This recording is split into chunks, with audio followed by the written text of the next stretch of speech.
Right. Assalamualaikum and good afternoon. Before we begin the speech, I want to ask you a question. Have you ever felt an intensive heat wave wash over you? So, as usual, you'll open your air conditioning to fend off the excess heat from your house.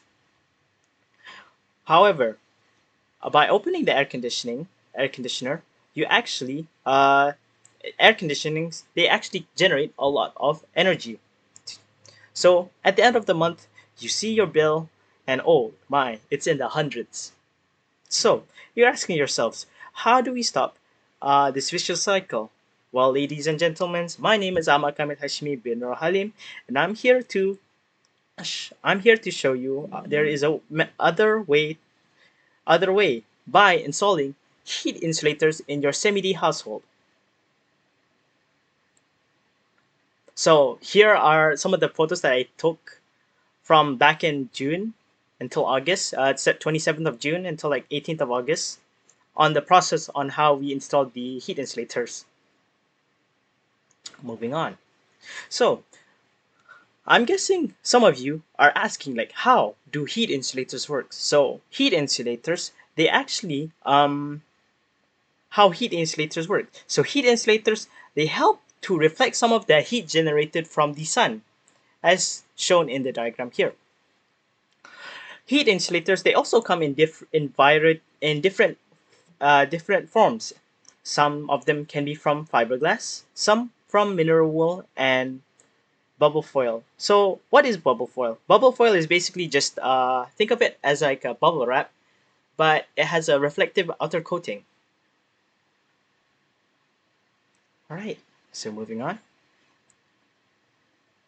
So among the benefits of heat insulators, it helps reduce the electrical bill by using less air conditioning to make a suitable for your for a suitable temperature inside of the house.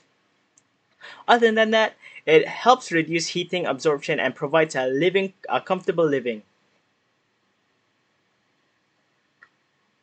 Moving on, the preparation stage.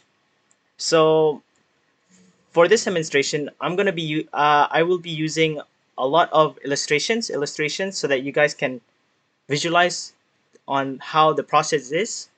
So without further ado, I'm going to begin with it. So step one, preparation. So preparations, are going to need a lot of. You're gonna need a heat insulator, preferably bubble foil because they are among the cheapest compared to the other two that I just mentioned.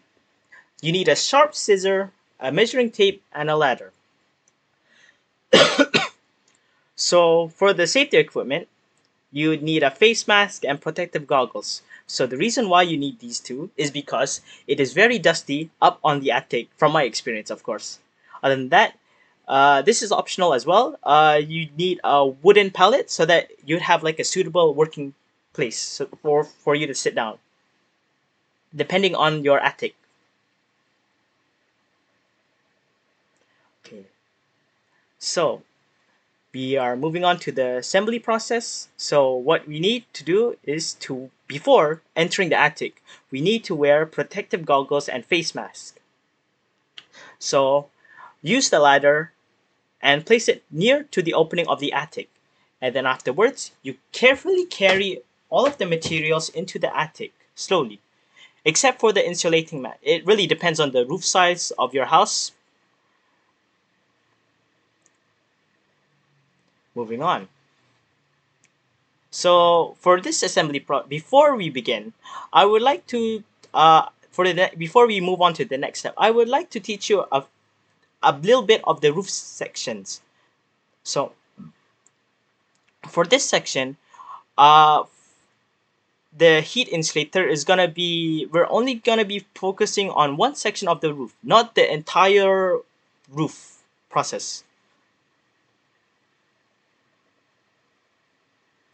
So third step, with the materials that we brought up to the attic, we use the measuring tape to measure the length of the purlin, which is the log up here, which is the wood up here, and then wood up here, which is a cross section of the roof to maintain stability and to maintain stability.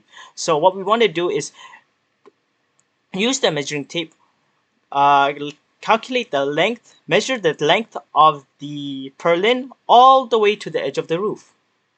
Afterwards, we transfer the measurement to the insulator mat that is down below, and we use the scissor to cut the desired length. Preferably, I would advise you guys to preferably cut like 20 centimeters for extra precautions. Sometimes, human error. So sometimes like the length of the thing won't be like it will like not fit properly onto the roof. Afterwards, we bring up the severed insulator mat into the attic. Moving on. So for the final process, we want to make sure that the insulator mat is facing upwards. So the bubble side is facing upwards. So the flat side is facing downwards. So the bubble side will be faced upwards onto the underdeck of the roof and insert the insulation mat carefully above the PVC pipes and the rafters that you have installed previously until it reaches to the edge of the roof. For the final stage, I would advise you to use staplers, use like your stapler gun to staple the excess material, excess insulating mat onto the purlin logs for extra security. In conclusion, so installing heat insulators is simple if you follow the initial steps and the final steps that I just mentioned. You can enjoy the fruits of your labors by having a colder home and not waste any more energy bill on opening air conditioning when it gets a bit hot. Last but not least, my final opinion would be yes, it is very worth it to install heat insulators in your roof. Not only it reduces the external heat from your house, but it also reduces the electric bill that you have to use on air conditioning. That's all from me. Thank you for listening to my speech.